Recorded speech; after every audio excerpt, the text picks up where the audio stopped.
पंडित महेंद्र पाल जी। ओम यतः सूर्यमुदयति अस्तम्यात्रच्च गच्छति तदेवोऽहं वर्णये ज्येष्ठे ब्रह्मणे नमः। आदर और सम्मान के योग्य माननीय मंत्री जी, सिरसा आर्य समाज के सभी कार्यकर्ता और अधिकारी वर्ग, माननीय प्रधान जी कहाँ दिखाई पड़ रहे हैं? ओह अच्छा, आप किनारे हो गए मेरे से। माननीय प्रधान जी और सभा में उपस्थित धर्म प्रोफेसर जनवरेंद्र मान्य मातृशक्ति, बड़े ही रोचक ढंग से आप लोग धर्म की परिभाषा सुन रहे थे। माननीय मंत्री जी का कहना है कि ये तो ठीक है, पता लग गया कि धर्म अनेक नहीं है, धर्म एक है। तो जब धर्म एक है तो धर्म ग्रंथ अनेक होगा या एक होगा? ये बिल्कुल साधारण सी बात है, छोटी सी बात है। मैं दोनों को मिला करके चल रहा हूँ, शब्द पर ध्यान देंगे केवल।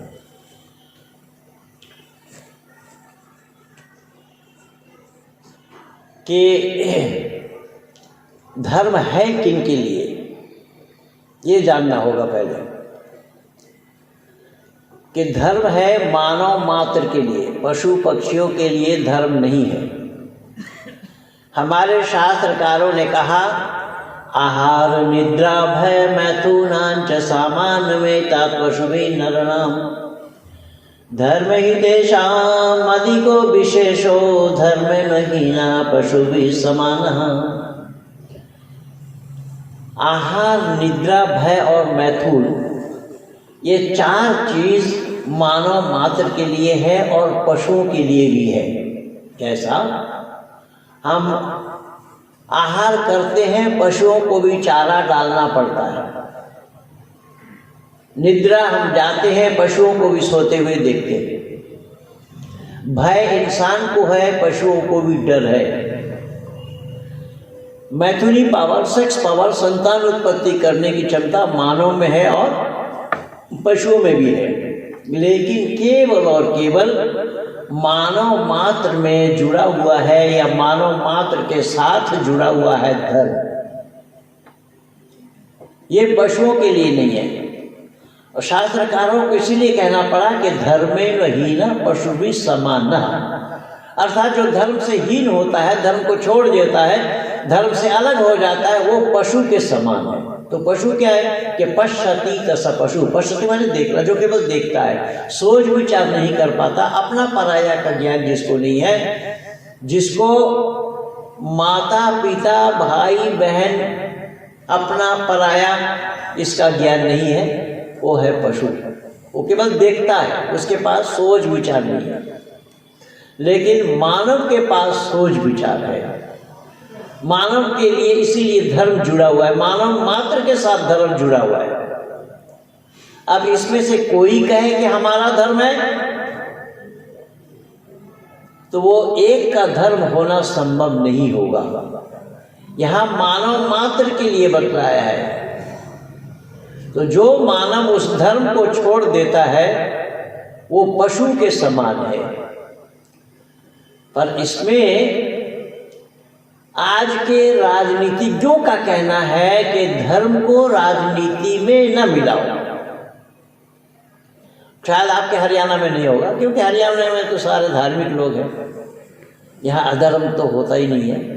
भले ही राम रहीम गुरमित हो जेल में या रामपाल आश्रम तो गुजरात के।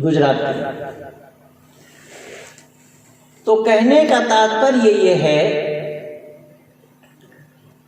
कि चार चीज मानव मात्र के लिए है और चार चीज पशुओं के लिए भी है।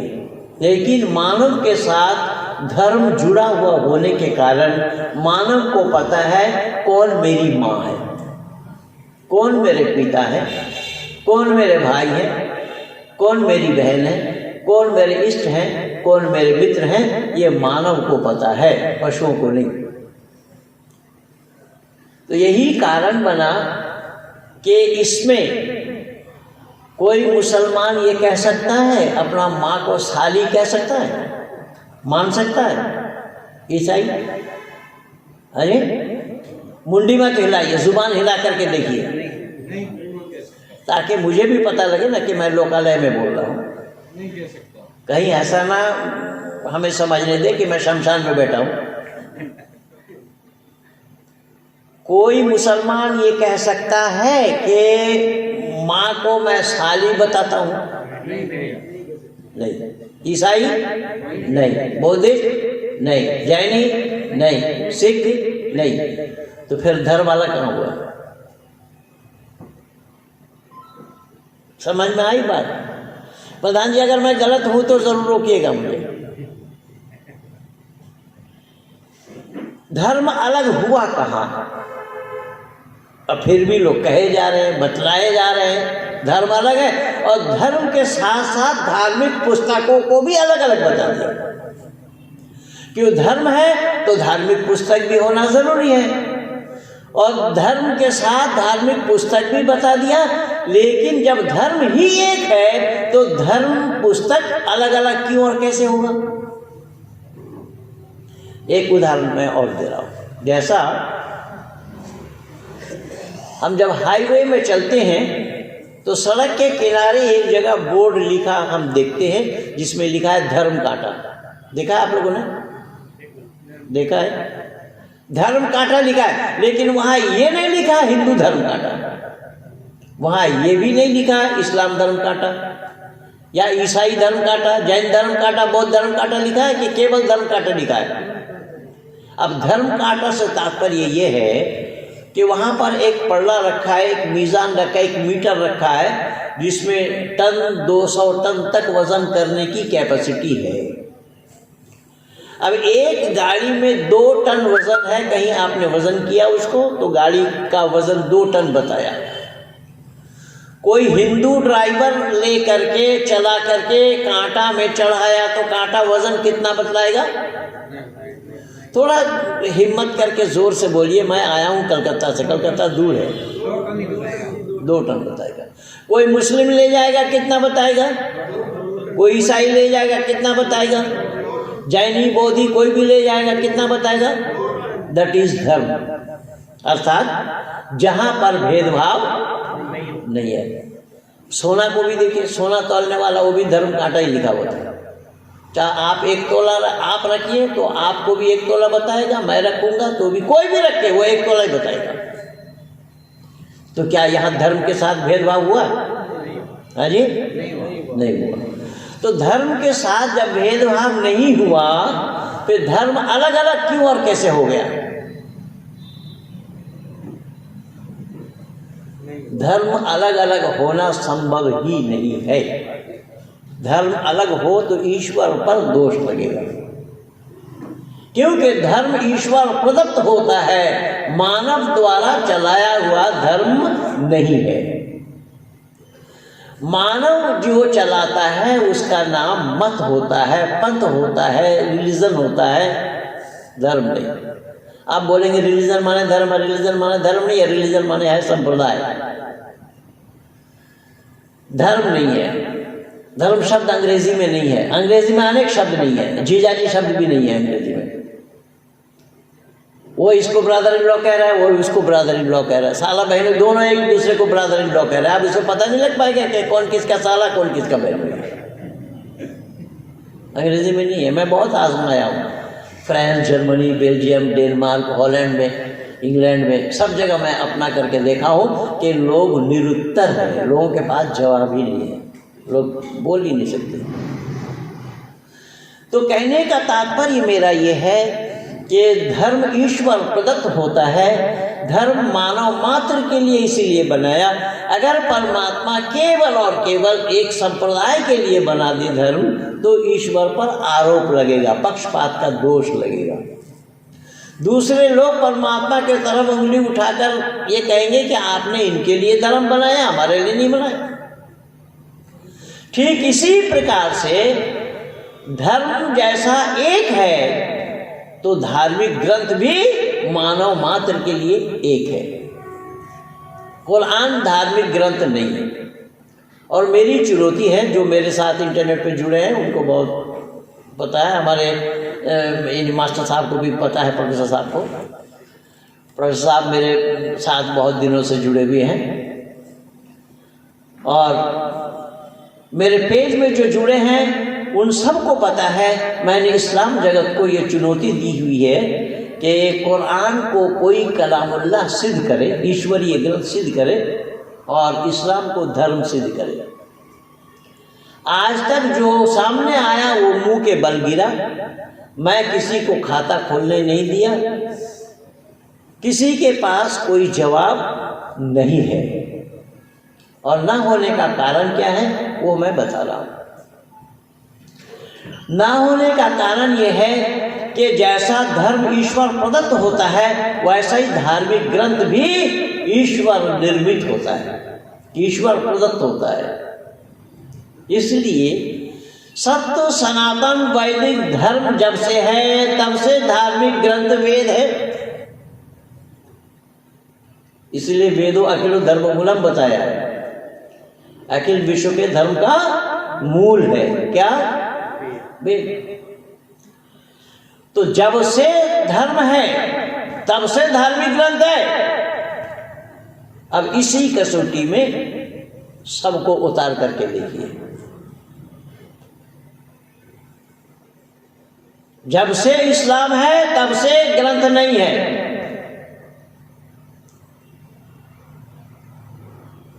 मोहम्मद पहले है, कुरान बाद में है। समझ में आ रही है बात? हाँ, तो थोड़ा सहमति दीजिएगा ताकि मुझे बोलने में भी बल मिले। तो हजरत मोहम्मद साहब पहले है और कुरान इनके बाद में है। लेकिन अग्नि, वायु, आदि तो अंगिरा ये जब से है वेद तब से है। ऋषि दयानंद पहले है या वेद पहले है? और वेद ज्ञान जिन ऋषियों को प्राप्त हुआ उन ऋषियों के साथ वेद है या वेद पहले है ऋषि बाद में है? हाँ जी, साथ ही साथ है। पहले कैसे हो जाएगा? पहले हो जाएगा तो सुनाएंगे कौन आपको? परमपिता परमात्मा ने अग्नि, वायु, आदि और अंगिरा के हृदय में प्रकट कराया। वेद मूलतः एक ही है, वेद चार नहीं है। चार बोलेंगे तो गलती नहीं, तीन बोलेंगे तो गलती नहीं, एक बोलेंगे तो गलती नहीं। इसलिए आर्य समाज के तीसरे नियम को पढ़िए, एक वचन में लिखा है वेद सब सत्य विद्याओं की पुस्तक है। अगर वेद चार हो गया होता तो वेदों में सब सत्य विद्या है ये होता, वहां एक वचन में ये है। तो कहने का तात्पर्य मेरा ये है कि वेद जब से सृष्टि है तब से वेद है और ये नहीं ये साइकिल नुमा चल रही है। इसीलिए तो बताया ना कि सूर्य चंद्रमा सौधाता यथा पूर्व में कल्पयात, कि पहले था अभी है और आगे भी साथ ही साथ। यानी समाप्ति होना नहीं है, समाप्त होना नहीं है, इसकी समाप्ति नहीं है। लेकिन कुरान से पहले मुसलमान था। क्या ख्याल है आप लोग का? कुछ भी बोल दीजिए, सीधा करना तो मेरा काम है। कुरान से पहले मुसलमान नहीं था, लेकिन इस्लाम वाले कह रहे हैं कि हजरत आदम से लेकर के हजरत मोहम्मद साहब तक 1 लाख या 2,24,000 पैगंबर तक सब मुसलमान मानते हैं अपने को। हाँ, कुरान से पहले भी किताब थी, लेकिन कुरान से ही मैं हवाला दे देता हूँ। कुरान में अल्लाह ने जिक्र फरमाया, कुल इन्नी उमिरतु अन अकून अव्वल मन अस्लमा वला तकूनन्न मिनल मुशरिकीन। पारा नंबर 7 सूरह अनाम आयत नंबर 14 में अल्लाह ने जिक्र फरमाया कि आए मोहम्मद तुम कह दो सबसे पहला मैं मुसलमान हूँ। शब्द पर ध्यान देना। कुल इन्नी उमिरतु अन अकूना अव्वला मन अस्लमा वला तकूनन्ना मिनल मुशरिकीन, कि मैं मुशरिकों में शामिल नहीं हूँ, मैं शिर्क करने वालों में से नहीं हूँ, सबसे पहला मैं मुसलमान हूँ। अगर कुरान के मुताबिक सबसे पहला मुसलमान हजरत मोहम्मद साहब ठहरे तो फिर पहले से मुसलमान किसको कहेंगे, किसको मानेंगे?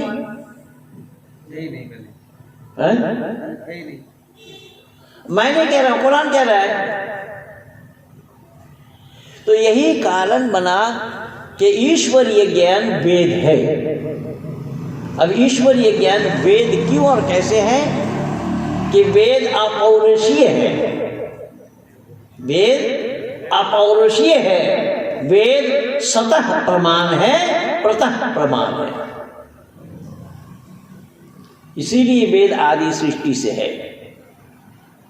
वेद किनके लिए है कि यथे वाचम कल्याणी माँ बदानी जनभ्या, ये कल्याणी वाणी मानव मात्र के कल्याण के लिए है। लेकिन कुरान वालों से पूछिए ये मानव मात्र के कल्याण के लिए है क्या, तो कुरान वाले आपको बताएंगे या अय्युहल्लज़ीना आमनू, ऐ ईमान लाने वालों, आप जैसे बैठे हुए बेईमान वालों के लिए नहीं है।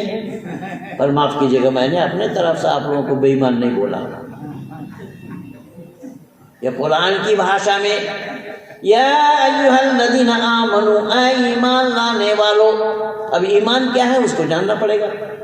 तो ईमान में बताया गया आमन्तु बिल्लाहि व मलाइकतिही व कुतुबिही व रुसुलिही वल यौमिल आखिर वल क़द्रि खैरिही व शर्रिही मिनल्लाहि तआला वल बअस बादल मौत। इसमें कई बातें हैं। आमन्तु बिल्लाह, पहला शब्द है आमन्तु बिल्लाह, ईमान लाता हूँ मैं अल्लाह पर, विश्वास करता हूँ मैं अल्लाह को। तो क्या आप लोग ईश्वर पर विश्वास करते कि नहीं करते? नहीं, पीछे वाले नहीं करते, इसलिए बोलने नहीं। भाई करते तो बोलते ना, करते बोले नहीं हो। हाँ, तो बोलने तो इसका मतलब क्या है?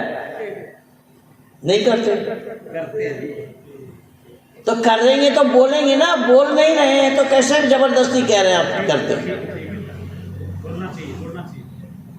जबकि मैं खुशामद कर रहा हूँ, विनती कर रहा हूँ, लेकिन हरियाणा जो ठहरा। कहने का तात्पर्य मेरा ये है कि ईमान लाता हूँ मैं अल्लाह पर। ईमान के माने होता है विश्वास, विश्वास करता हूँ मैं अल्लाह को या अल्लाह पर। वह मलाइकती, मलाइका के माने फरिश्ता, फरिश्तों पर भी विश्वास करता हूँ। वह कुतुबी, और उनके किताबों पर भी विश्वास करता हूँ। किताब उनके पास 4 है, जैसा आपने वेद को 4 बोला, वैसे ही इस्लाम वालों की मान्यता, बाइबल वालों की मान्यता, बाइबल वालों की मान्यता 3 किताब पर है, कुरान वालों की मान्यता 4 किताब पर है। तौरात, ज़बूर, इंजील और कुरान। बाइबल वालों के पास तौरात, ज़बूर और इंजील। इस्लाम वालों के पास कुरान लेकर के 4 है। वो कुतुबी व रुसुली, और उनके रसूलों पर मैं विश्वास करता हूँ, ईमान लाता हूँ। रसूल इस्लाम में 4 हैं, हज़रत मूसा, दाऊद, ईसा और मोहम्मद। अर्थात अल्लाह ताला ने जिन पैगंबरों पर किताबें नाजिल की उनको रसूल कहा जाता है। तो वो 4 थे, इसलिए उन 4 को मैं मानता हूँ। रसूल वल यौमिल आखिर, और आखिरत के दिन को मैं मानता हूँ। वल क़द्र खैरिही व शर्रिही मिनल्लाहि तआला वल बअस बादल मौत, कि अच्छे बुरे का किस्मत को अल्लाह ने क्या, अच्छे बुरे का किस्मत को अल्लाह ने लिख दिया। अल्लाह ने क्या लिखा? अच्छे बुरे का किस्मत। तो जब अच्छे बुरे का किस्मत अल्लाह का लिखा हुआ है तो कोई आदमी बुराई करे तो दोषी अल्लाह होगा या आदमी होगा? मैं नहीं जान रहा हूं भाई, ये पढ़े लिखे लोग विचार करें। वलक़द्र खैरिही व शर्रिही मिनल्लाहि तआला वल बअस बादल मौत, के अच्छे बुरे का किस्मत को अल्लाह ने बनाया और मौत के बाद वाली ज़िंदगी में जन्नत में और जहन्नुम में जाना है। इन बातों को जो बग़ैर छानबीन किए हुए मान लेते हैं, तस्लीम करते हैं, कबूल करते हैं, स्वीकार करते हैं, वो ईमानदार कहलाते हैं। अब आप लोग बेईमान कैसे देखिए, आप लोग ईश्वर को मानते हैं या नहीं? ईश्वर को मानते हैं, लेकिन इस्लाम के नज़र में आप ईमानदार नहीं है। यानी इस्लाम में किस प्रकार से भेदभाव सिखाया है मानव समाज में, वो देखिए। इस्लाम ने मानव समाज के अंदर में किस तरीके से भेदभाव ढाला है, वो देखिए। कि आप लोग ईश्वर को मानते हैं, लेकिन आप लोग ईमानदार नहीं है। अब ईमानदार हमारे यहाँ पर सदाचारी को कहा जाता है, और आप कितना ही सदाचारी क्यों ना हो, अल्लाह के नजर में बेईमान है। तो बेईमान हमारे यहाँ पर गाली है कि नहीं? अल्लाह ने कितने सहज भाव से गैर मुस्लिमों को गाली दिया। उनको कैसे समझाएं जी अल्लाह को? अल्लाह समझदार होते तो समझाते ना, वो समझदार क्या है? ऋषि ने साफ कह दिया। कहने का तात्पर्य मेरा ये है कि अल्लाह के लिए वो जितने भी ये नियम बताए गए हैं, भाई साहब ये मोबाइल रख दीजिए ना, मेरे पास भी दो है। यानी मन का काम एक साथ दो काम करने का नहीं होता है, मन का काम एक साथ एक काम करने का होता है। तो आपका ध्यान मोबाइल में लगा हुआ है, मैं क्या बोल रहा हूँ पता नहीं, तो फिर बैठने से क्या फ़ायदा हुआ? एक तो 4 लोग बैठे हैं, समाज के जितने सदस्य हैं ना, उतने ही सदस्य अगर आ जाए पूरे परिवार से जगह देना भारी होगा। तो समाज के सदस्य नहीं आते हैं, बाहर से वालों से क्या उम्मीद करेंगे? अब ये दोष किन पर लगाऊं मैं नहीं जान रहा हूँ, और मैं थोड़ा बेहिचक बोलने वाला हूँ, इसलिए मैं मुंह पर कहता हूँ इतना ही होगा, अगले बार नहीं बोलागे, इससे ज़्यादा किसी नहीं होगा मेरा। मैंने निवेदन किया कि भले ही आप ईश्वर पर विश्वास करते हो, आप बिलीवर हैं, तथापि इस्लाम में आपको ईमानदार नहीं माना गया। तो ईमानदार का विलोम शब्द क्या है? ईमानदार का विलोम शब्द क्या है? बेईमान। तो जो ईमानदार नहीं है वो क्या हुआ? बेईमान। तो जो वो बेईमान हुआ तो अल्लाह ने उन्हें बेईमान कहा। मुसलमानों ने भी नहीं कहा, मुसलमानों ने कहा तो अल्लाह के बताने पर कहा, अल्लाह के बताने पर कहा बेईमान। लेकिन मैं निवेदन कर रहा हूँ, यहाँ ये जो नियम बताए गए हैं, ये नियम पर्टिकुलर एक जाति विशेष के लिए है, एक वर्ग विशेष के लिए है, एक संप्रदाय विशेष के लिए है, एक कौम वालों के लिए है, यहाँ तक के वो स्थान विशेष के लिए है, संपूर्ण दुनिया वालों के लिए नहीं है। लेकिन वेद में इस तरीके का कोई भी भेदभाव नहीं है। यथेमं वाचम कल्याणी माँ बदानी जनेभ्य, ये कल्याणी वाणी मानव मात्र के कल्याण के लिए है। हमारे यहाँ पर केवल आर्य समाजियों का ही कल्याण करता है, वेद ऐसा नहीं है। या सनातनियों का कल्याण करता, ऐसा भी भारतीयों का कल्याण करता, ऐसा भी नहीं है। लेकिन कुरान अरब ममालिक वालों के लिए है। इन्ना अंज़लनाहु कुरआनन अरबिय्यन लअल्लकुम ताक़िलून, मैंने कुरान को अरबी जुबान में इसीलिए नाजिल किया, ऐ मोहम्मद तुम्हारी मादरी जुबान अरबी है, तुम सही सही समझ सको और अरब वालों को समझा सको। तो जब अरब वालों को समझने के लिए है तो हम भारत वालों को उसके पीछे माथापच्ची करना चाहिए क्या? तो अब ये समझदार लोग समझ जाएंगे। तो कहने का तात्पर्य मेरा ये है कि वेद आदि सृष्टि से है, वेद ईश्वर प्रदत्त है, मानव मात्र के लिए परमात्मा का दिया हुआ ज्ञान है। वो ज्ञान कब से है? आदि सृष्टि से। किनके लिए? मानव मात्र के लिए। कितना? मानव मात्र को जितना चाहिए। इसलिए नीति नीति है, यहाँ तक नहीं, यहाँ तक नहीं, और है और है और है और है, क्योंकि हर एक के दिमाग की परिधि बराबर नहीं है। जो जितना उससे निकालना चाहेंगे उतना ही मिलता चला जाएगा। वेद का ज्ञान, परमात्मा का दिया हुआ ज्ञान समाप्त होने वाला नहीं है। लेकिन कुरान 30 चैप्टर है, 30 सिपारा है, 114 सूरतें हैं। इसके अतिरिक्त और आगे नहीं है। आप लोगों ने सुदर्शन न्यूज चैनल कभी देखा है? सुदर्शन न्यूज चैनल को? हाँ जी, ये वसीम रिजवी ने जो PIL डाला था ना सुप्रीम कोर्ट में, उस कार्यक्रम को सुदर्शन न्यूज चैनल ने, सुरेश चौहान के ने चलाया था। 29 दिन का प्रोग्राम था। मैं उसका अंपायर था 29 दिन लगातार।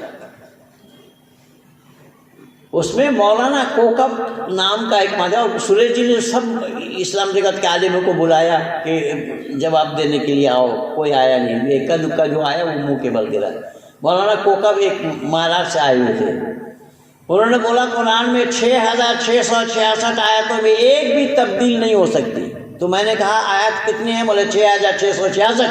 तो मैंने कहा कि अगर 6666 आयत आप दिखा देंगे तो मैं इस्लाम कबूल कर लूँगा, और ना दिखाने की दशा में आप वैदिक धर्मी बनेंगे कि नहीं? वो कुरान लाने गया तो कल गया और आज भी गया, अभी तक आया नहीं।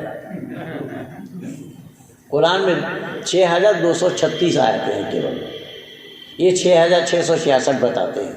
खैर, तो कहने का तात्पर्य मेरा ये है, तो 6666 आयतें हैं तो बंदिश हो गई, उसके आगे नहीं है। लेकिन वेद में इसकी समाप्ति नहीं हो, कहीं पर भी इसकी खात्मा नहीं है। जो जितना निकालते चले जाएंगे उनको उतना ही मिलता चला जाएगा। इसीलिए फिर मैं बोल रहा हूँ, वेद के मानी है ज्ञान। वो ज्ञान किसका? पवन पिता परमात्मा का। किनके लिए? मानव मात्र के लिए। कब से? आदि सृष्टि से। किस भाषा में? वेद किस भाषा में है? ये संस्कृत भाषा में है। तो संस्कृत भाषा किन लोगों का है? मानव मात्र के लिए। तो मानव मात्र के लिए कैसे मानेंगे? संस्कृत तो केवल हिंदू लोग ही बोलते पढ़ते लिखते हैं। देव भाषा है। देव भाषा। हाँ, मैंने ये नहीं पूछा किसकी भाषा है। इसमें एक जैसा संघर्ष करना पड़ता है सब। हैं? इसमें सीखने के लिए सबको एक जैसा संघर्ष करना पड़ता है। वेद जो संस्कृत में है, देखिए आखिर संस्कृत क्या है उसको जानना पड़ेगा पहले, फिर उसके बाद भाषा में आना होगा। संस्कृत शब्द का अर्थ होता है निर्दोष, निर्भूल, निखूत, जहाँ पर नुस्ख ना हो, जहाँ पर दाग ना हो, उसका नाम संस्कृत।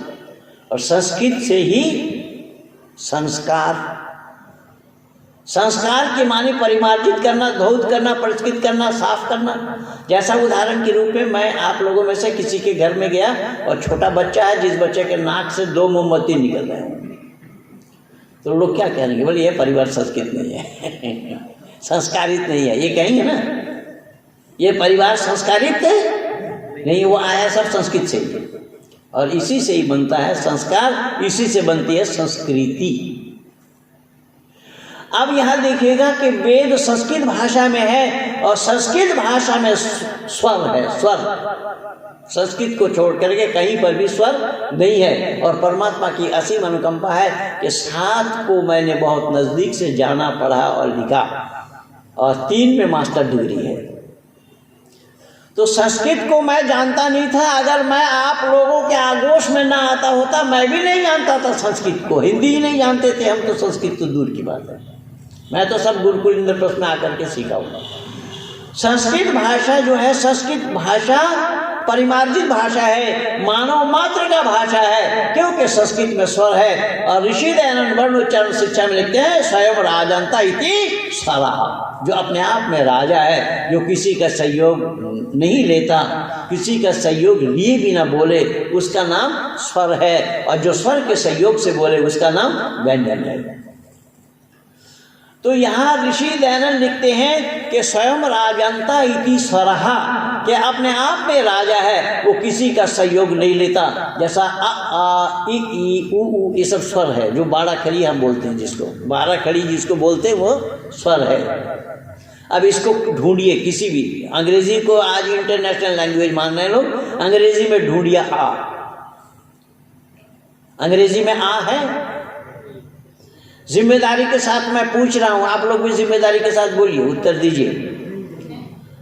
हमारे माननीय प्रोफेसर साहब ये भी बहुत डिग्रीधारी है, इतना लंबा डिग्री जैसा कि नरसिम्हा राव का था। माननीय प्रोफेसर साहब से व्यक्तिगत मेरा परिचय है और आज बहुत देर तक बातें हुई हैं।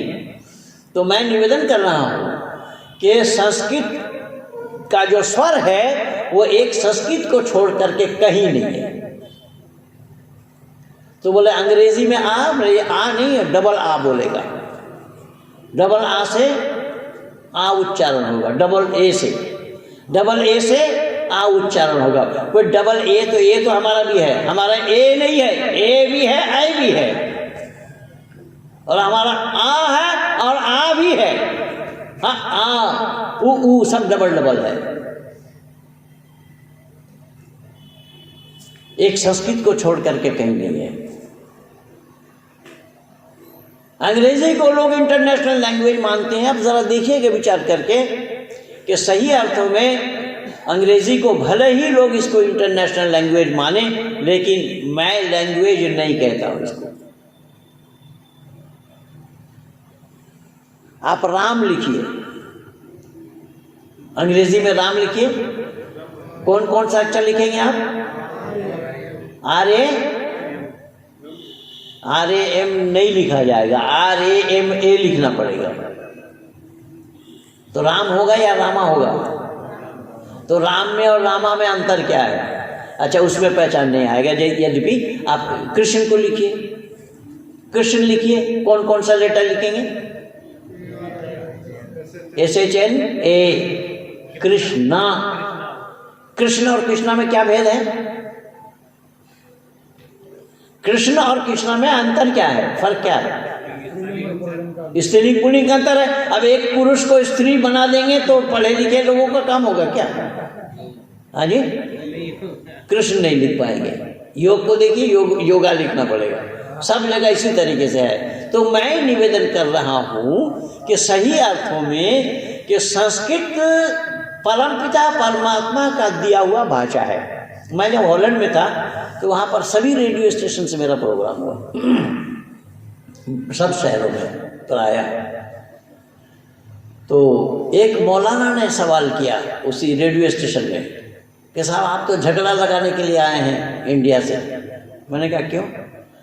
बोले आपने ये कैसा कह दिया कि संस्कृत ईश्वर प्रदत्त भाषा है, मानव मात्र के लिए भाषा है। ये तो संस्कृत केवल हिंदू लोग पढ़ते हैं और वो भी ब्राह्मण लोग पढ़ते हैं, संस्कृत कौन जानता है?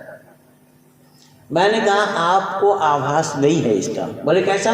मैंने कहा आपके घर में एक बच्चा पैदा हुआ, एक ईसाई के घर में एक बच्चा पैदा हुआ, एक हिंदू के घर में एक बच्चा पैदा हुआ।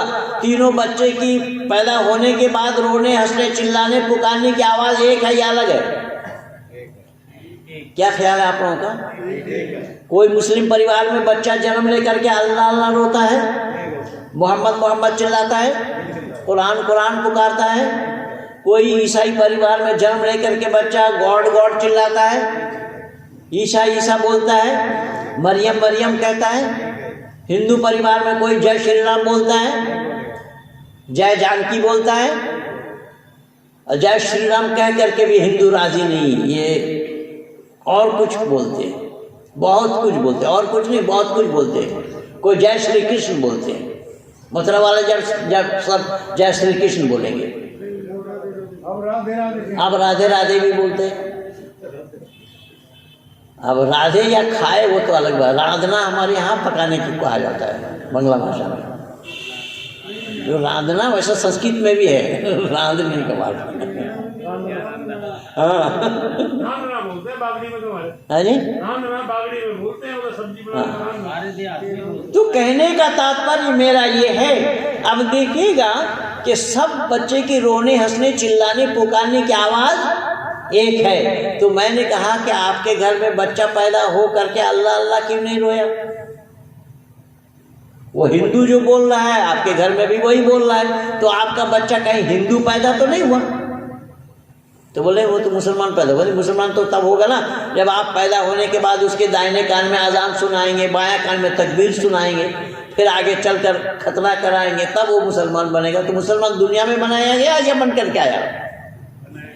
फिर मैं हाथ जोड़ रहा हूँ, मुसलमान दुनिया में बनाया गया, ईसाई दुनिया में बनाया गया, जैनी दुनिया में बनाया गया, बौद्धिस्ट दुनिया में बनाया गया, सिख दुनिया में बनाया गया, बहाई दुनिया में बनाया गया। पर जो आया वो क्या आया? जो आया आप तो बना रहे हैं दुनिया में ना, पर दुनिया में वो आने के बाद ही तो बना रहे हैं आप। पर दुनिया में जो आया वो क्या आया? नहीं, मानव अगर आता होता तो फिर मनुर्भव भी ना कहा गया होता वेद में।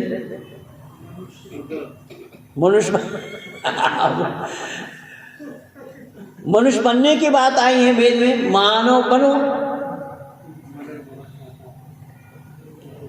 तो मानव बनो जहां तक बात है ना, तो उसमें ज्ञान भरने की बात आई है। उसमें ज्ञान भरने से ही वो मानव बनेगा। अगर वो अज्ञानी के अज्ञानी रह गया, वो मानव कहलाने के हकदार नहीं है। इसलिए एक बात याद रखिएगा, या हारिस सुल्तान से, उसको देखे आपने हारिस सुल्तान से जो मेरा था 2 घंटे का कार्यक्रम, उसमें मैं बोला ये लोग ईश्वर को नहीं मानते हैं, नास्तिक वाले, वो कहते हैं कि नहीं। तो कहने का तात्पर्य मेरा यह है, देखिएगा कि मानव सिखाता है जीव जंतुओं को, पशु पक्षियों को मानव सिखाता है, ट्रेनिंग देता है। और ट्रेनिंग कुत्तों को भी दिया जाता है। और इस समय इजराइल में देखेंगे, इजराइल में कुत्ते के द्वारा ही सेना का काम लिया जा रहा है। बहुत सारा काम कुत्तों के द्वारा हो रहा है। तो कुत्तों को ट्रेनिंग किसने दी? अरे जरा जल्दी जल्दी बोलिए ना भाई, समय की ना हो। कुत्तों को ट्रेनिंग किसने दिया? मनुष्य ने। लेकिन मनुष्य का काम कुत्तों को ट्रेनिंग देने का तो है। ट्रेनिंग पा करके वो कुत्ता दूसरा किसी कुत्ता को सिखा दे, ये कभी भी संभव नहीं है। समझ रहे हैं? अब ईश्वर का दिया हुआ ज्ञान क्या है, इससे अंदाजा लगा लीजिए कि इसीलिए मनोर्भव बोला गया, इसीलिए मानव बनो। तो परमपिता परमात्मा ने आदि सृष्टि में ही मानव मात्र को ये वेद दिया, ज्ञान, और ये धर्म दिया। क्योंकि ज्ञान के बाद ही कर्म होगा। धर्म पर आचरण करने का वस्तु है। जैसा हम और आप सब जूता चप्पल खोल कर बैठे, जब जाएंगे तो अपने अपने जूता चप्पल में पैर डालेंगे, एक दूसरे के डालेंगे, और दूसरे में डल गया तो हैं? हाँ, दूसरे में डालेंगे तो पाँव से पाँव रखते ही पता लगेगा ये तुम्हारा नहीं है। तो पाँव डालना ये कर्म है, और जानकारी लेना ये ज्ञान है। तो ज्ञान के बिना कर्म का होना संभव हो रहा है क्या? इसलिए परमपिता परमात्मा ने आदि सृष्टि में मनुष्य मात्र को ज्ञान दिया है। एक बात इसमें मैं और जोड़ना चाहूंगा, देखेंगे जरा विचार करके कहां तक सही है कि भाषा पहले है या अक्षर पहले है?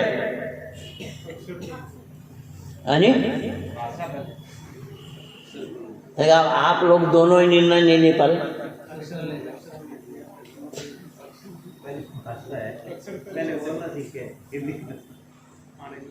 पहले भाषा क्यों? शास्त्री जी क्या ख्याल है आपका? पहले वर्ण है, अक्षर। महर्षि पाणिनि कहते हैं अक्षरम नक्षरम विद्या दशनो तेरवा वो तो ऋषि दयानंद ने वर्णोच्चारण शिक्षा में भी दिया है। तो पूर्वसूत्रे किमर्थम उपदिश्यते, किमर्थम उपदिश्यते, तो ये अक्षर पहले है, लेकिन नहीं, गलत।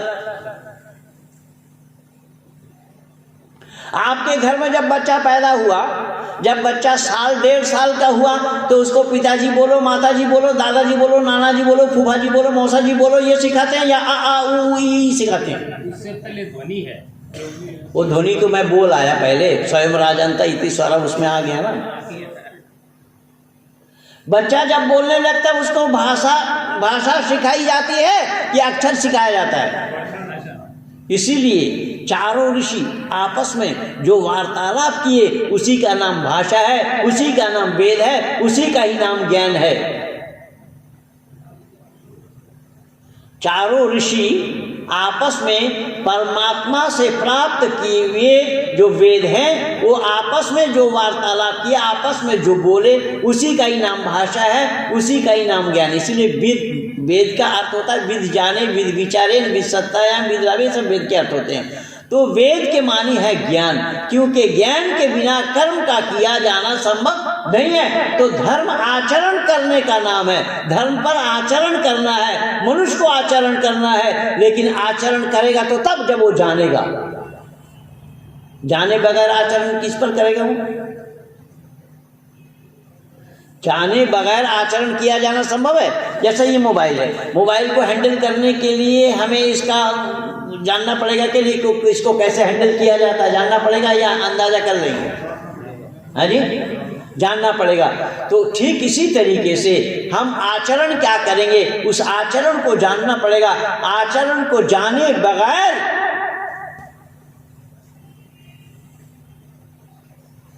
उस पर अमल करना संभव नहीं होगा। इसीलिए परमपिता परमात्मा ने ज्ञान दिया है। पहले ज्ञान अगर परमात्मा ना दे तो कर्म का किया जाना संभव नहीं होगा। यही कारण बना, अगर परमपिता परमात्मा ज्ञान पहले ना देते होते तो परमात्मा पर दोष लगता। क्यों? कोई कर्म से मानव वंचित होता, क्योंकि ज्ञान के बिना कर्म होगा ही नहीं। कर्म को करने के लिए ज्ञान की जरूरी है, ज्ञान आवश्यक है। अगर ज्ञान ना हो तो कर्म का किया जाना संभव नहीं है। यही कारण बना कि वेद परमपिता परमात्मा ने आदि सृष्टि में ही मनुष्य मात्र को ये ज्ञान दिया है। लेकिन कुरान आदि सृष्टि से नहीं है, बाइबल आदि सृष्टि से नहीं है, त्रिपिटक, जिंदा विस्तार, बीजक, गुरु ग्रंथ, ये जितने भी मजहबी ग्रंथ हैं वो आदि सृष्टि से नहीं है। यही कारण बना, जब आदि सृष्टि से धर्म है, धर्म मनुष्य मात्र के लिए है, तो धर्म के लिए, धर्म पर आचरण करने के लिए धार्मिक ग्रंथ का होना भी अनिवार्य हुआ। धार्मिक ग्रंथ किसी मुल्क वालों की भाषा में नहीं है। उदाहरण के रूप में वेद संस्कृत में है, संस्कृत में ना होकर अगर हिंदी में हो गया होता तो क्या होता? हाँ प्रोफेसर साहब इधर बोलिए, मेरे साथ बात करिए। संस्कृत में ना होकर हिंदी में हो गया होता तो क्या होता? संस्कृत, क्योंकि संस्कृत तो ये वैज्ञानिक भाषा है ना, और वो स्वभाव से ही है।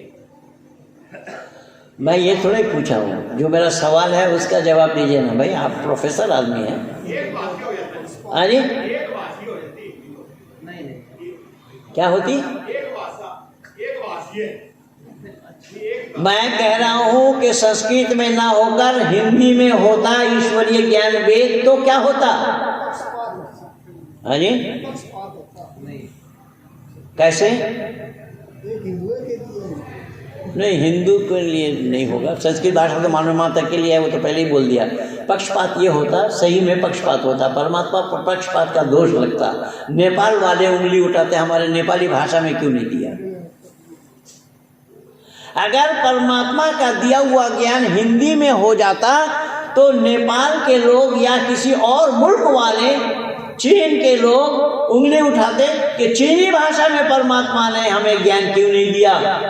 संस्कृत में क्यों दिया या हिंदी में क्यों दिया, हिंदुस्तानियों की भाषा में क्यों दिया? इसीलिए किसी मुल्क वालों की भाषा में परमात्मा का ज्ञान होना संभव नहीं है। तो संस्कृत मानव मात्र के लिए है, मानव मात्र का भाषा है। वेद तब बने थे तब तो संसार एक ही था जी सर। हैं? वेद तो इतने पुराने हैं, उस टाइम तो संसार एक ही था। कितना पुराना है ना हिंदू ना और वेद? कितना पुराना है? ये आदिकाल से है। आदिकाल कब से है? किसका उसका कुछ उसकी कुछ पैमाइश? सृष्टि रची है तब से मामा। हाँ, तो वो तो मैं पहले से ही बोल रहा हूँ, ये तो साइकिल नुमा है। नहीं, भारत या अमेरिका या ये नेपाल ये तो थे ही नहीं उस टाइम। उस समय सृष्टि की रचना तो तिब्बत से हुई है। 8वां समुल्लास पढ़ लीजिए ना सत्यार्थ प्रकाश का, ऋषि दयानंद ने स्पष्टीकरण दिया है उसमें। आचार्य जी, भाषा संस्कृत है और संस्कृत भाषा वो उस समय ब्राह्मी लिपि चलती थी। ब्राह्मी के बाद देवनागरी है। ये ऐसा हो सकता है कि समय के अनुसार भाषाएं बदलती रही, क्योंकि संस्कृत के बाद प्राकृत आई और प्राकृत के बाद पाली। आप क्यों बतंगड़ बना रहे हैं? अब क्या प्रोफेसरी करते हैं मैं नहीं समझ पाया। क्योंकि ऐसा है ना, देखो भाषा में संस्कृत में कोई बदलाव नहीं है। संस्कृत संस्कृत ही है, संस्कृत को संस्कृत ही रहना है। चाहे आप वो प्राचीन व्याकरण पढ़े या लघु कौमुदी पढ़े। तो सभी भाषाओं की जननी है, इससे निकली है। भाषा तो रहेगी। तो भाषा फिर बदलाव काहे करना रहे हैं आप? संस्कृत तो एज इट इज ही रहेगी। मैं बोल रहा हूँ इसीलिए परमात्मा ने किसी मुल्क वालों की भाषा में अपना ज्ञान नहीं दिया। इसीलिए तो मैं हिंदी बोला, केवल हिंदी हिंदुस्तान की भाषा है। हिंदुस्तान को छोड़ करके हिंदी कहीं नहीं बोली जाती। तो हिंदुस्तानी भाषा में अगर परमात्मा अपना ज्ञान देते तो पाकिस्तानी वाले बोलते कि उर्दू में क्यों नहीं दिया, चीन वाले बोलते चीनी में क्यों नहीं दिया, नेपाल वाले बोलते नेपाली में क्यों नहीं दिया, और दूसरे मुल्क वाले बोलते हमारे मुल्क वाले भाषा में क्यों नहीं दिया। तो परमात्मा पर दोष लगता है। स्वामी जी माफ करना, हाँ जी, मैं माफी चाहता हूँ आपसे। मैं कहता हूँ उस टाइम जब वेद लिखे थे संस्कृत में आदिकाल से, उस टाइम ना पाकिस्तान ना हिंदुस्तान ना अमेरिका कुछ था ही नहीं। मैं बोल रहा हूँ कि कुछ था ही नहीं। तो ये आपने ये कैसा बोल दिया? जिस समय उस समय जब आदि सृष्टि में वेद लिखी गई, वेद लिखी उस समय कागज आविष्कार हो गया था। भाई लिखा तो तब जाएगा ना जब कागज का आविष्कार हो जाएगा। इसीलिए नहीं वैदिक संपत्ति को पढ़िए, रघुनंदन शर्मा जी को पढ़िए, वह भाषा विज्ञान पर उन्होंने बहुत, इसीलिए श्रुति कहते हैं, लिखने का तो बाद में ही। हाँ, श्रुति तो सुन करके याद किया जाता है, इसलिए श्रुति है। श्रुति स्मृति सदाचार सत्सच प्रमात्मना है अतिच्छ तुर्वेदम प्राहु साक्षात धर्म स लक्षणम। ये मनु महाराज ने कहा है। लेकिन कहने का तात्पर्य मेरा ये है, मैं केवल इतना प्रमाण देना चाहता हूँ, इतना बतलाना चाहता हूँ कि धर्म मनुष्य मात्र के लिए एक है। इसीलिए धर्म पुस्तक भी मनुष्य मात्र के लिए एक है। माननीय शास्त्री जी ने मुझे ये विषय दिया था कि कुरान भी ईश्वरीय ग्रंथ मान रहे हैं, बाइबल भी ईश्वरीय ग्रंथ मान रहे हैं, और दुनिया वाले भी ईश्वरीय ग्रंथ मान रहे हैं। तो इसीलिए मुझे ये प्रमाण देना था, मुझे ये सिद्ध करना था कि इन सब किताबों को ईश्वरीय ज्ञान कहना संभव नहीं है। इन सब ग्रंथों को क्या बोला मैंने? ईश्वरीय ज्ञान कहना संभव नहीं है, क्योंकि ईश्वरीय ज्ञान के लिए भेदभाव नहीं होना चाहिए ना मानव मात्र के लिए। वहाँ तो भेदभाव है, वहाँ अरबी में है, कहीं इब्रू में है। तो इब्रू भाषा तो ईसाइयों का है, यानी पैलेस्टाइन वालों का है। तो बाइबल उसी में लिखी गई, तो वो किसी मुल्क वालों की भाषा में हो गया। तो जब मुल्क वालों की भाषा में होगा तो परमात्मा पर पक्षपात का दोष लगेगा। इसीलिए संस्कृत में परमात्मा पर दोष लगना संभव नहीं है। तो मानव मात्र की भाषा संस्कृत है। जो मैं बोला कि भूमिष्ठ होने के साथ रोने हंसने चिल्लाने पुकारने की आवाज़ सबकी एक है, वो है स्वर। और आदि सृष्टि में जो अमैथुनी सृष्टि में आए ऋषिगण, वो भाषा बोले, उसी भाषा को ही वेद कहा गया है। मैं पहले बोला हूँ, जो आपस में उन्होंने वार्तालाप किया उसी का नाम भाषा है, उसी का नाम वेद है, उसी का नाम ज्ञान है। उसी का नाम सत्ता है। इसीलिए भाषा पहले है, अक्षर ज्ञान बाद में है। जब बच्चा बोलने लगते हैं तो माता उनको पिताजी बोलो, माताजी बोलो, दादाजी बोलो, नानाजी बोलो आदि आदि भाषा सिखाती हैं। माँ आ ई उ नहीं सिखाती, अक्षर नहीं सिखाती। यही कारण बना कि आदि सृष्टि में परम पिता परमात्मा ने जो व्यवस्था बनाई है, उन व्यवस्था में कहीं पर परमात्मा पर दोष लगना संभव नहीं है। और परमात्मा पर दोष लगे तो परमात्मा ना हो करके दूसरा कोई शय बन जाएगा, कोई और वस्तु बन जाएगा, परमात्मा का होना संभव नहीं होगा। और यहाँ अल्लाह पर देखेंगे, अल्लाह पर दोष लग रहा है। अल्लाह अरबी जुबान में नहनो नज़्ज़लना ज़िक्रा व इन्ना लहू लहाफ़िज़ून कहा अल्लाह ने कि मैंने कुरान को अरबी ज़ुबान में नाजिल की, इसका नाजिल करने वाला मैं हूँ और इसका हिफाजत करने वाला मैं हूँ। तो मैंने यहाँ सवाल उठाया कि अल्लाह ने बोला कि कुरान का नाजिल करने वाला मैं हूँ, इसका हिफाजत करने वाला भी मैं हूँ, तो इससे कुरान से पहले तो 3 किताबें और अल्लाह की ही नाजिल की हुई थी, तो अल्लाह ने उन किताबों की हिफाजत क्यों नहीं की? तो अल्लाह पर दोष लगा, लेकिन हमारे यहाँ पर वो दोष नहीं है। तो इसी तरीके से ऋषि व देव दयानंद ने बहुत से तथ्यों को ढूंढ करके दिया है, जो दुनिया वालों के लिए है, मानव मात्र के लिए है। लेकिन दुर्भाग्य तो हम मानव कहलाने वालों के लिए ये है कि हम सही और गलत का निर्णय नहीं ले पाए, सही और गलत की जानकारी भी हमने करना उचित नहीं समझा। इसीलिए ऋषि दयानंद लिखते, सत को धारण करने में और असत को छोड़ने में सर्वदा उद्यत रहना चाहिए। किसको? तो ऋषि के नज़र में मनुष्य मात्र को। तो माननीय मंत्री जी अब पहुंच चुके हैं अपने आसन पर, इसीलिए मैं नहीं चाहता कि अतिक्रमण करूं या आप लोगों को ज़्यादा देर तक बिठाया जाए। मैं चाहूँगा कि जो मेरे लिए विषय मिला था मैं उसको धर्म भी जोड़ा, क्योंकि धर्म ग्रंथ के साथ धर्म का ताल्लुक है। अगर ग्रंथ ना हो तो धर्म आएगा नहीं। धर्म को तो आचरण करने वाली बात है ना, तो धर्म पर आचरण करेंगे आप जब वहाँ उपदेश दिया जाएगा, धर्म उपदेश दिया जाएगा। उपदेश आया वेद में, इसीलिए वेदो अखिलो धर्मो मूलम बोला गया। वेद अखिल विश्व के धर्म का मूल है। तो यह परंपरा ऋषि परंपरा है।